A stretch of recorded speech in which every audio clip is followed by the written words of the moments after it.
మనం తీసుకోబోతున్న టాపిక్ ఏంటంటే వరుస వివాదాల్లో అల్లు అర్జున్ అని చెప్పి ఈ రోజు లైవ్ కి మనం టైటిల్ పెడడం జరిగింది. ఒకటి రెండు కాదు, వరుస పెట్టి గత కొంతకాలంగా బన్నీ చుట్టూ కూడా వివాదాలు ముసురుకుంటూ ఉన్నాయి.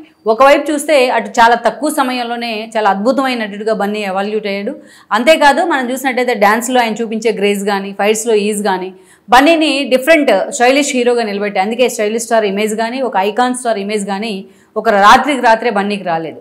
కానీ సక్సెస్ వెళ్లే కొంది, సక్సెస్ వచ్చే కొంది ఎవరైనా సరే అణిగిమణిగి ఉంటారు. ఆ సక్సెస్ని పూర్తి స్థాయిలో ఆయన ఫ్యాన్స్ కూడా ఎంజాయ్ చేస్తారు ఆ హీరో సక్సెస్. కానీ వేరే బన్నీ విషయానికి వచ్చినట్లయితే బన్నీ సినిమాల్లో పూర్తి స్థాయిలో ఎస్టాబ్లిష్ అయిన తర్వాత, సక్సెస్ఫుల్ హీరోగా ఎన్నో అవార్డులు కొలగొట్టిన తర్వాత ఊహించని పరిణామాలు ఆయనకి ఎదురవుతూ ఉన్నాయి వరుసపెట్టి. ఈరోజు ఏదైతే ఒక పుష్ప 2 లాంటి మూవీసో, అలవైకుంఠపురం లాంటివో ఒక సక్సెస్ భారీ స్థాయిలో వచ్చింది అనుకున్న వెంటనే దానికి మరో రూపంలో ఆయనకి ఇంకొక ఇష్యూ వివాదం రూపంలో తెర మీదకి వస్తూ ఉంది. సో ఆల్మోస్ట్ ఒక 3.5-4 ఇయర్స్ కాలంగా బన్నీని వరుసపెట్టి వివాదాలు చోటు చేసుకుంటా ఉన్నాయి ఆయన చుట్టూ కూడా. ఈరోజు ఏకంగా ఆల్మోస్ట్ ఈ వివాదాలన్నీ పక్కకు వెళ్ళిపోయినట్టే సంజయ్ థియేటర్ ఇష్యూ తర్వాత. సో ఆల్మోస్ట్ బన్నీకి పవన్ కళ్యాణ్కి మధ్య, బన్నీకి రేవంత్ రెడ్డికి మధ్య ఇష్యూస్ అన్నీ కూడా సార్ట్ అవుట్ అయినట్టే అని కూడా అందరూ అనుకున్నారు. కానీ అలాంటి సమయంలోనే ఈరోజు ఏకంగా గద్దర్ అవార్డుల అంశం తెర మీదకి వచ్చింది. పుష్ప 2కి సంబంధించి బన్నీకి గద్దర్ అవార్డుల ప్రధానోత్సవంలో భాగంగా గద్దర్ అవార్డుని అనౌన్స్ చేయడం కానీ ప్రభుత్వం, రేవంత్ రెడ్డి సర్కార్ సో ఎప్పుడైతే అనౌన్స్ చేశారో అప్పుడే రేవంత్ రెడ్డికి బన్నీకి మధ్య ఉన్న వివాదానికి ఫుల్ స్టాప్ పెట్టినట్టే అని కూడా అందరూ అనుకున్నారు. కానీ తీరా గ్రౌండ్ రియాలిటీస్లో మనం చూసినట్లయితే గతంలో పుష్ప మూవీకి నేషనల్ అవార్డు ఇవ్వడాన్ని ఆ రోజు కాంగ్రెస్ నేతలు తప్పుపట్టారు. ఇంక్లూడింగ్ సీతక్క లాంటి వాళ్ళు మంత్రిగా ఉండి కూడా సో ఒక స్మగ్లర్కి ఆ అవార్డు ఎలా ఇస్తారు అంటూ కూడా అల్లు అర్జున్ తీరుని తప్పడటం జరిగింది సంజయ్ థియేటర్ ఎపిసోడ్లో. ఈరోజు అదే అల్లు అర్జున్కు అదే సినిమాకు అవార్డు ఇవ్వడానికి కూడా చాలామంది తప్పడుతూ ఉన్నారు. కాంగ్రెస్ ఈ రోజున అటు బీజేపీకి, బీఆర్ఎస్కు సాఫ్ట్ టార్గెట్ అవుతూ ఉంది. సో ఈ క్రమంలో ఈ వివాదంలోకి అల్లు అర్జున్ కూడా లాక్కొస్తూ ఉన్నారు.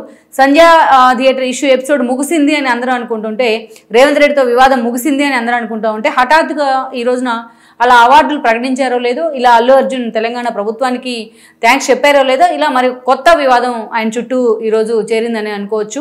అటు పొలిటికల్ ఇష్యూలో కూడా అల్లు అర్జున్ పదే పదే ఆయనకు సంబంధం లేకుండా అటు పొలిటికల్ పార్టీస్తో కానీ, అటు రాజకీయాల్లో కానీ పూర్తి స్థాయిలో ఇరుక్కుంటా ఉన్నారు. ఈరోజు అసలు బన్నీని ఈ స్థాయిలో వివాదాలు చుట్టుముడటానికి కారణం ఏంటంటే గతంలో జరిగిన పరిణామాలను కూడా మనం ఇక్కడ గుర్తు చేసుకోవాలి. మనం చూసినట్టయితే ఆల్మోస్ట్ అల్లు అరవింద్ తనయుడుగా ఆయన ఏదైతే ఎంట్రీ ఇచ్చారో, అల్లు రామలింగయ్యకి ఇండస్ట్రీలో పరిచయం ఉన్న ఆయన ఒక క్యారెక్టర్ ఆర్టిస్ట్గా, కమెడియన్గా ఏ స్థాయిలో పేరు తెచ్చుకున్నారో మనకు తెలుసు. అక్కడి నుంచి మనం చూస్తే అల్లు రామలింగయ్య ఇండస్ట్రీలోకి ఎంట్రీ ఇచ్చిన తర్వాత ఆయన ఏ స్థాయిలో ఎస్టాబ్లిష్ అవుతూ వచ్చినా, అయితే చిరంజీవి మాత్రం ఎలాంటి గాడ్ ఫాదర్ లేకుండానే ఇండస్ట్రీలోకి ఎంట్రీ ఇచ్చారు. అటు మనం చూసినట్లయితే డ్యాన్స్లో ఆయన చూపించే గ్రేస్ కానీ, ఫైట్లో ఆయన చూపించే ఈజ్ కానీ, ఆయన సుప్రీం హీరోని చేసింది, మెగాస్టార్ని కూడా చేసింది. ఎలాంటి గాడ్ ఫాదర్ లేకుండా ఇండస్ట్రీలోకి ఎంట్రీ ఇచ్చి ఆ స్థాయిలో ఒక ఐకానిక్గా నిలబడ్డారంటే అతిశయోక్తి కాదు మెగాస్టార్ చిరంజీవి. అయితే ఈ క్రమంలోనే ఆయన తన ఫ్యామిలీకి అటు పొలిటికల్గా కూడా అప్లిఫ్ట్ అయ్యారు. ఆయన ప్రజారాజ్యం పార్టీతో తెర మీదకి వచ్చారు. బట్ అది ఒక బెటర్ ఎక్స్పీరియన్స్ని మిగిల్చింది. బట్ తను అల్లు ఇంటికి అల్లుడైన తర్వాత నుంచి కూడా అటు అల్లు అరవింద్తో కూడా సత్సంబంధాలు కొనసాగిస్తూ వచ్చారు. ఆయన చిరంజీవి నటించిన ఎన్నో సినిమాలకు అల్లు అరవింద్ ప్రొడ్యూసర్గా కూడా వ్యవహరించారు. ఇద్దరు కూడా కృష్ణార్జునుల బంధం అనేవాళ్ళు చాలామంది, ఇంక్లూడింగ్ చిరంజీవి ప్రజారాజ్యం పార్టీ పెట్టిన సమయంలో కూడా వాళ్ళిద్దరి మధ్య బాండింగ్ అదే స్థాయిలో ఉంటూ వచ్చేది. టికెట్ల వ్యవహారం మొత్తం కూడా అల్లు అరవిందే బ్యాక్ ఎండ్ నుండి పార్టీకి సపోర్ట్ చేస్తూ ఉండేవాళ్ళు. దెన్ చిరంజీవి మొత్తం ఏదైతే జనంలోకి వెళ్తూ యాత్రల పేరుతోనో అలా జనాన్ని ఆకట్టుకునే ప్రయత్నం చేసేవాళ్ళు. సరే, ప్రజారాజ్యం ఎక్స్పీరియన్స్ ఒక బెటర్ ఎక్స్పీరియన్స్ అనుకోవాలి వాళ్ళకి. దాని తర్వాత కాంగ్రెస్లో విలీనం చేయడం, చిరంజీవికి కేంద్ర మంత్రి పదవి దక్కడం అందరికీ తెలిసిందే. అయితే అదే స్థాయిలో మెగా కాంపౌండ్ నుంచి ఆయన హీరోని ఎస్టాబ్లిష్ చేసే ప్రయత్నం చేశారు. మెగాస్టార్ బ్రదర్ అయిన, ఎవరైతే చిరంజీవి బ్రదర్ అయిన పవన్ కళ్యాణ్ ఇండస్ట్రీలోకి ఎంట్రీ ఇవ్వడం, నాగబాబు ఎంట్రీ ఇవ్వడం, అదేవిధంగా వాళ్ళ వారసులు కూడా ఈరోజు సినిమాల్లోకి ఎంట్రీ ఇచ్చే ప్రయత్నం చేయడం మనం చూస్తూ ఉన్నాం. ఇంక్లూడింగ్ చిరంజీవి సోదరుల పిల్లలు కూడా ఈరోజు సోదరి పిల్లలు కూడా ఎంట్రీ ఇచ్చిన పరిస్థితి ఉంది, సాయి ధరమ్ తేజ్ లాంటి వాళ్ళు. ఇలాంటి పరిస్థితుల్లోనే అటు అల్లు అరవింద్ ఫ్యామిలీ నుంచి కూడా అల్లు అర్జున్ ఎంట్రీ ఇచ్చారు. స్టార్టింగ్లో చిరంజీవే అతనికి బూస్ట్ ఇవ్వడం కూడా జరిగింది. తన సినిమాల్లో చిన్న క్యారెక్టర్లు కూడా చేస్తూ వచ్చారు అల్లు అర్జున్. అయితే ఆల్మోస్ట్ ప్రజారాజ్యం పెట్టిన సమయంలోనే అటు బన్నీ, ఇటు రామ్ చరణ్ కేరీని ఒకే స్టార్ట్ అయింది. నిజంగా ఒకే ఇంట్లోనే ఇద్దరు స్టార్లు ఉంటే, ఇద్దరు నటులు ఉంటే వాళ్ళ మధ్య కాంపిటీషను, అది ఒక ఆధిపత్య పూర్వ ఇగోస్ సహజంగా ఉంటుంది. అలాంటిది అపోజిట్ ఫ్యామిలీస్లో ఆటోమేటిక్గా ఇద్దరు హీరోలు ఎస్టాబ్లిష్ అవుతూ వచ్చిన క్రమంలో చిన్న ఇగో స్టార్ట్ అయ్యే తర్వాత రోజుల్లో ఒక ఆధిపత్య పూర్వకైతే కారణమయ్యాయి. చిరుత లాంటి డెబ్యూ మూవీతో రామ్ చరణ్ ఎంట్రీ ఇస్తే ఇటు బన్నీని చూసినట్లయితే గంగోత్రి లాంటి డెబ్యూ మూవీతో ఆయన ఎంట్రీ ఇవ్వడం జరిగింది. సో వాళ్ళిద్దరు కూడా లాస్ట్ 2 decades ఏ స్థాయిలో ఎవల్యూట్ అయ్యారు అనడానికి ఈ రోజు వాళ్ళకి వస్తున్న అవార్డులు కానీ వాళ్ళ నటన కానీ దానికి ఒక ద బెస్ట్ ఎగ్జాంపుల్గా చెప్పుకోవచ్చు మనం. ఆ స్థాయిలో తమ నటనకి పదును పెట్టుకుంటూ వచ్చారు. ఇటు గ్లోబల్ స్టార్గా రామ్ చరణ్ ఎస్టాబ్లిష్ అయితే RRR లాంటి మూవీస్తో కావచ్చు. అటు మనం చూసినట్లయితే అలవైకుంఠపురంలో దగ్గర నుంచి మనం చూసినట్లయితే పుష్ప దాకా అల్లు అర్జున్ ఆ స్థాయిలో ఫేవరెట్ యాక్టర్ అయ్యాడు, ఒక ఐకాన్ స్టార్గా గుర్తింపు తెచ్చుకున్నాడు ఆయన. ఇది ఇంక్లూడింగ్ కేరళ లాంటి చోటు కూడా ఆయనకు ఆ స్థాయిలో మార్కెట్ ఉందంటే మనం అర్థం చేసుకోవచ్చు బన్నీ తనకంటూ ఎలా ఓన్ ఇమేజ్ క్రియేట్ చేసుకున్నారు అనేది. సో ఈ క్రమంలోనే ఆ ఫ్యామిలీ మధ్య నటన పరంగానే వచ్చిన ఆధిపత్య పోరు ఫ్యామిలీల మధ్య కూడా వచ్చి చేరింది. ఇక మెగాస్టార్ ఫ్యామిలీ నుంచి పవన్ కళ్యాణ్ దూసుకొచ్చారు ఇండస్ట్రీలోకి. అటు పొలిటికల్గా కూడా ఒక పవర్ స్టార్ అనే ఇమేజ్ని తెచ్చుకున్నారు ఆయన చాలా తక్కువ సమయంలోనే. అలాంటి పవన్ కళ్యాణ్ అంటే ఎవరైనా అప్రిషియేట్ చేయాల్సిందే. ఆయనకి సపరేట్గా ఒక ఫ్యాన్ బేస్ ఉంటుంది. ఆయన దేవుళ్ళ ఆరాధించే ఫ్యాన్స్ కూడా ఉన్నారంటే కూడా అది అతిశయోక్తి కాదు. అలాంటి ఫ్యాన్స్ని హట్ చేసేలాగా పవన్ కళ్యాణ్కి జిందాబాద్ కొట్టమంటే ఆయన కొట్టనంటూ కూడా ఓపెన్గా మాట్లాడిన స్టేట్మెంట్ ఏదైతే ఉందో అప్పటికే చిన్న చిన్న ఈగోస్ ఉన్నాయి. బన్నీ ఇలా ఓపెన్గా మాట్లాడిన తర్వాత నిజంగానే అది పవన్ కళ్యాణ్ ఫ్యాన్స్ను జనసేన ఫ్యాన్స్ను కూడా హట్ చేసింది. ఆ గ్యాప్ అలా పెరుగుతూనే వచ్చింది. ఇక తీరా మొన్నటి ఎన్నికలకు ముందు 2019 ఎన్నికల కంటే ముందు పవన్ కళ్యాణ్ ఆ రోజు జగన్ అధఃపాతాలను తొక్కేయాల్సింది అంటూ కూడా ఆయన కొన్ని సీట్లు త్యాగం చేసి బీజేపీ టీడీపీ పొత్తులు తెర మీద తీసుకొచ్చారు. ఇదే సమయంలో అల్లు అర్జున్ వెళ్ళి స్వయంగా శిల్పా రవికి మద్దతు ఇచ్చే ప్రయత్నం చేయడం ఆయన, అది కూడా పవన్ కళ్యాణ్కి వ్యతిరేకంగా జగన్ పార్టీ తరపున వెళ్ళి ప్రచారం చేయడం. ఎందుకు ప్రచారం చేసామని అడిగితే దానికి మద్దతుగా దాన్ని ఎండార్స్ చేసే విధంగా మాట్లాడటం కూడా మనం చూసాం. అలా ఆ గ్యాప్ మరింత పెరుగుతూ వచ్చింది. ఇక ఈ క్రమంలోనే పవన్ కళ్యాణ్ కూటమి ప్రభుత్వం ఏర్పడిన తర్వాత దానికి డిప్యూటీ సీఎం పదవి దక్కడం, ఆయన ప్రమాణ స్వీకారానికి చిరంజీవిని తప్ప అల్లు అరవింద్ ఫ్యామిలీకి ఆహ్వానం లేదనే ఒక విమర్శలు కూడా అప్పట్లో వచ్చాయి. అయితే ఆ తర్వాత అనేక రకాల డిఫరెన్సెస్ వచ్చాయి ఆ ఫ్యామిలీ మధ్య. ఈ డుంగి కోసం పవన్ కళ్యాణ్ ఏదైతే కర్ణాటక వెళ్ళడం, సిద్ధరామయ్యతో భేటీ అయిన తర్వాత బయటకు వచ్చి గంధపు చెక్కల స్మగ్లర్స్ని కూడా ఈ రోజున హీరోలుగా చూపిస్తున్నారంటూ ఆయన డైరెక్ట్గా పుష్పని టార్గెట్ చేసే ప్రయత్నం చేశారు. ఈ క్రమంలోనే బన్నీ అదే స్థాయిలో పవన్ కళ్యాణ్కి రిటార్ట్ ఇవ్వడం జరిగింది. అలా ఒక టగ్ ఆఫ్ వార్ అయితే నడుస్తూ వచ్చింది. ఆ ఫ్యాన్స్ మధ్య సోషల్ మీడియా వార్ కూడా పెరుగుతూ వచ్చింది. అలా పవన్ కళ్యాణ్తో ఆ గ్యాప్ అయితే ఉండింది. ఆ గ్యాప్ తర్వాత రోజుల్లో చాలా దూరం వెళ్ళింది. ఇక ప్రభుత్వం ఏదైతే ఏర్పడిన తర్వాత కూటమి ప్రభుత్వం అల్లు అర్జున్ మీద కేసు కూడా ఫైల్ అయింది. ఆ రోజు ఆయన ముందుగా పర్మిషన్ లేకుండా అక్కడ ర్యాలీ తీశారు శిల్పా ఫ్యామిలీతో కలిసి అనేసి ఒక కేసు కూడా ఫైల్ అవ్వడం జరిగింది. ఇలా ప్రతి చిన్న మైన్యూట్ ఇష్యూ ఒకసారి ఒక ఈగో స్టార్ట్ అయిన తర్వాత చిన్న మైన్యూట్ ఇష్యూ కూడా ఆ తర్వాత చాలా దూరం దారితీస్తుంది. అలాగా పవన్ కళ్యాణ్ వర్సెస్ బన్నీ అన్న పరిణామాలు తెర మీదకి వచ్చాయి. చాలా కాంట్రవర్సీకి కేంద్రమైంది ఈ ఇష్యూ ఏదైతే ఉందో అటు బన్నీకి అందని పవన్ కళ్యాణ్కి మధ్య.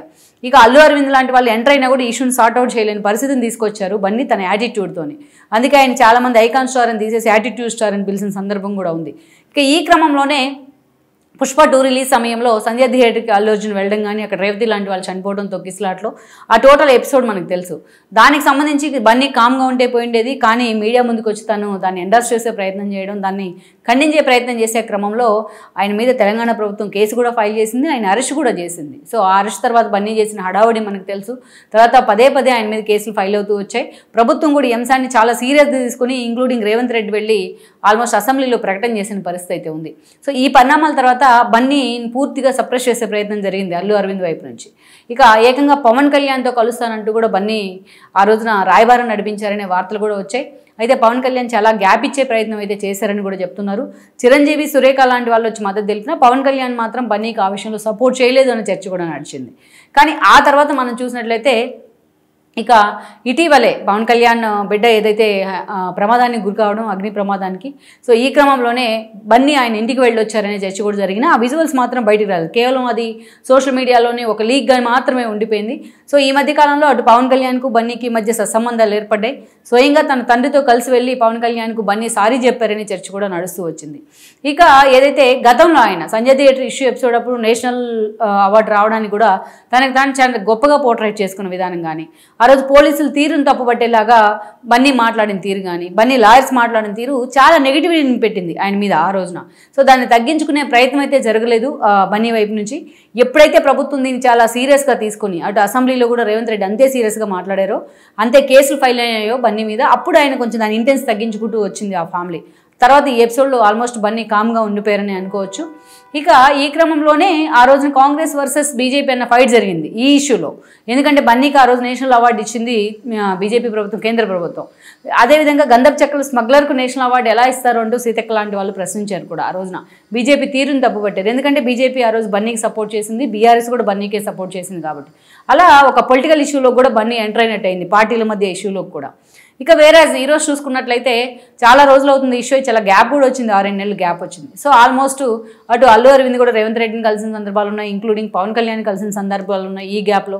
సో ఆయన బన్నీకి అటు ప్రభుత్వాలకి మధ్య ఏర్పడిన ఇంటెన్స్ని తగ్గించే ప్రయత్నం అల్లు అరవింద్ వైపు నుంచి జరుగుతూ ఉంది. సో ఇలాంటి సమయంలోనే ఈరోజు గద్దర్ అవార్డులను తెలంగాణ ప్రభుత్వం ప్రకటించింది. ఈ క్రమంలో బన్నీకి అవార్డులు అలవైకుంఠపురంలో దగ్గర నుంచి ఈరోజు పుష్ప దాకా ఆయనకు అవార్డులు ప్రకటించడాన్ని పూర్తి స్థాయిలో అటు బీఆర్ఎస్ కానీ బీజేపీ కానీ తప్పుపడుతూ ఉన్నాయి. ఈరోజు ఈ ఇష్యూ ద్వారా కాంగ్రెస్ ప్రభుత్వం ఒక అస్త్రం అందించినట్లయింది అటు బీఆర్ఎస్కు బీజేపీకి. ఆ రోజు నేషనల్ అవార్డు పేరుతో ఎలాగైతే బన్నీకి ఎలా ఇస్తారో అంటూ కూడా సీతక్క లాంటి వాళ్ళు టార్గెట్ చేశారు.